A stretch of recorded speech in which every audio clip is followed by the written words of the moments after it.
Esta es La Voz del Derecho.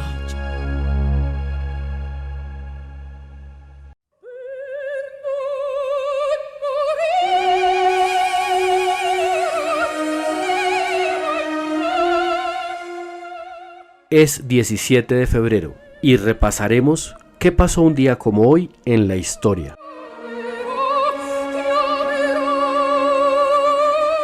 En 1600, en el campo de Fiori en Roma, la Inquisición católica quema vivo al filósofo, matemático y astrónomo Giordano Bruno. En 1907, este mismo día en Italia, tienen lugar las manifestaciones anticlericales con motivo del aniversario del asesinato de Giordano Bruno.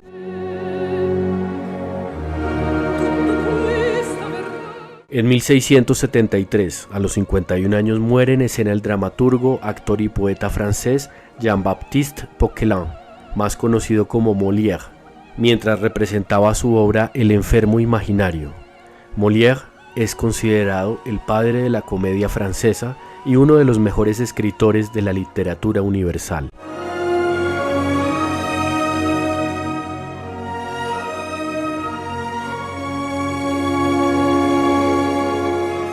En 1981, la organización Amnistía Internacional afirma que el gobierno de Guatemala es responsable del genocidio de más de 30.000 personas en los últimos 10 meses.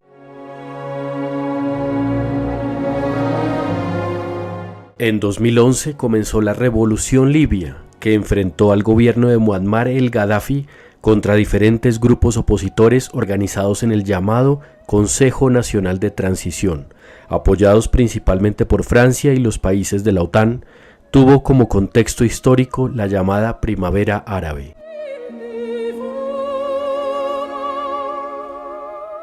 Y para finalizar, en nuestra efeméride musical, en 1904, en el Teatro de la Scala de Milán, Giacomo Puccini estrena la ópera Madame Butterfly.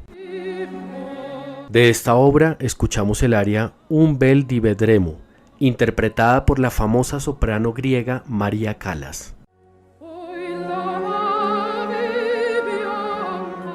Para ampliar esta información nos acompaña el pianista y director de la Orquesta Filarmónica Latinoamericana de Bogotá, el maestro Juan Camilo Buitrago Correal, a quien le doy la bienvenida. Hola Enrique, un cordial saludo y un saludo también para todos los oyentes que a esta hora nos acompañan. Maestro, ¿quién fue Giacomo Puccini para la ópera? Bueno, Giacomo Puccini, compositor italiano, como bien sabemos, alrededor del mundo lo identifica uno fácilmente como compositor de ópera. Hay otros títulos que también son bien conocidos como La Bohème, Tosca y esta Madame Butterfly, entre otras, que hacen que alrededor del mundo se distinga muy fácilmente. Tiene una influencia muy marcada por el modelo compositivo de Wagner en una parte de su vida. En la primera parte, luego él como que sin conocer todavía lo que es el impresionismo francés, tiene ya componentes que son muy de esa corriente. Por eso él es como un nuevo modelo de la ópera italiana. Quizás es el segundo compositor más representativo del género después de Verdi, pero con un rasgo de diferenciación muy marcado. Ya maneja armonías y modelos compositivos que tienen más que ver con representación de ambientes, con creación de ambientes. Aquí en Madame Butterfly utiliza melodías y armonías que representan o que crean el ambiente japonés. La carga dramática es muy alta, es de mucha representación, como te digo, de ambientes, de crear escenarios musicales por momentos muy bien logrados. Hay que anotar que Puccini revisó esta ópera 5 veces. La última revisión la hizo en 1907, que es la que hoy en día más se representa, con los 3 actos que conocemos. La versión original solamente tenía 2 actos, luego el segundo acto lo dividió en 2 partes y quedaron los 3 actos que conocemos. Hablemos de la trama o el argumento de esta ópera, cómo se desenvuelven los hechos de esta obra que para quienes la hemos ido a ver es una auténtica belleza de las artes. Sí, la ópera está basada en 2 historias. Una es el cuento del mismo nombre, Madame Butterfly, de John Luther Long, estadounidense, y de la novela Madame Chrysanthème, de Pierre Loti, novelista francés, que a grandes rasgos narra el sufrimiento que recorre Cho-Cho-San, la protagonista, soprano, a causa del desamor que vive por no ser bien correspondida por su amado, que es un capitán de barco, quien llega a Japón, se casa con ella.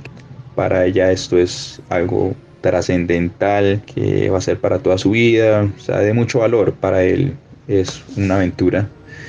Entonces, pues una vez parte de nuevo a sus viajes y la mayoría del tiempo de la ópera, esa narrativa del sufrimiento que ella experimenta con la esperanza de que él va a regresar para estar con ella, ya finalmente hacia el desenlace de la ópera pues se entera de que no es así, de que él va a regresar pero no para quedarse con ella, que además se ha casado este señor con una americana. Y bueno, todo ese trágico acontecer lleva al desenlace fatal, es el suicidio de Cho-Cho-San y el arrepentimiento de este capitán luego de ver la escena trágica, y que además pues bueno, está envuelta en un contexto dramático muy fuerte. Ella no le había comunicado a él que estaba esperando o que tenía un hijo de él. Entonces le deja ahí el hijo como representación de ese recuerdo de toda esa fatalidad, de sufrimiento que ella padeció por el comportamiento de este capitán. Como vemos, es una historia bastante trágica, muy fuerte, o sea, psicológicamente como muy penetrante, que es una de las características más importantes de esta ópera. Nos ha acompañado el maestro Juan Camilo Buitrago Correal. Él es pianista, director de orquesta y presidente de la Orquesta Filarmónica Latinoamericana de Bogotá. Maestro, muchas gracias por habernos acompañado. Nada, un placer, Enrique. Muchas gracias por la invitación y un saludo para todos los oyentes.